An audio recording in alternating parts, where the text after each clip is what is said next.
Good morning, I'm Neva Manu, and this is your morning news fix for Monday, 6th of May. In this update, the cost of insuring a home is rising 6 times faster than incomes, and the cost of insuring what's inside it is rising even faster. Latest data from Stats NZ show insurance premiums are continuing to rise at record pace. Premiums have increased 14% in the year to March, while incomes rose 4.1% over the same period. The price of home insurance has increased 24.6%, the highest rise since the high inflation period of the 1980s and the immediate aftermath of the Christchurch earthquakes. The price of contents insurance has increased 28%, by far the biggest increase since the 1980s. Auckland's new water plan may set an example for the rest of the country. An agreement struck between the government and Auckland Council under the Local Water Done Well plan means the city's water provider Watercare can borrow more money for long-term investment. It means Aucklanders will avoid the projected almost 26% water rates hike. Instead, they'll see a 7.2% rise for each of the next 3 years.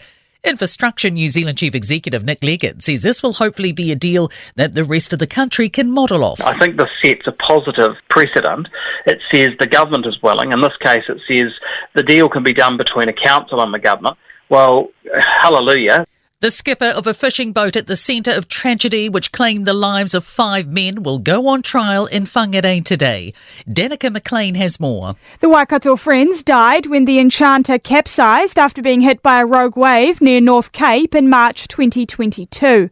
Open Justice reports Maritime New Zealand filed charges against skipper Lance Goodhue and his company last April. He pleaded not guilty and has elected a judge-alone trial.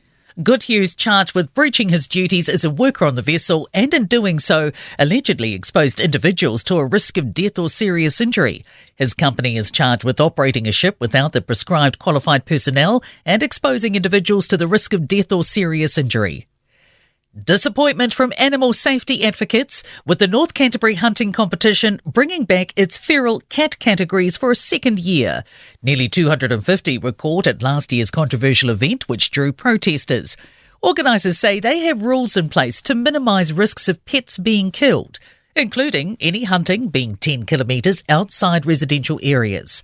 But Safe's Will Appleby is pushing back. He says they aren't convinced that hunters can guarantee the cats they're shooting aren't someone's companion. And in sport, the Wellington Phoenix will play the Melbourne Victory in the A-League's two-legged football semi-final. A clean sweep for New Zealand at the Singapore Rugby Sevens series. The women defeated Australia and the men beat Ireland in their respective finals. Fears from Warriors League coach Andrew Webster about their capacity to compete in the NRL after a loss to the Knights in wet conditions, their third straight defeat.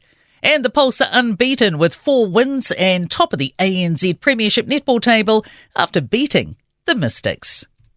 I'm Neva Manu and that's your latest news fix. We'll be back with the next update at midday from the Newstalk ZB newsroom.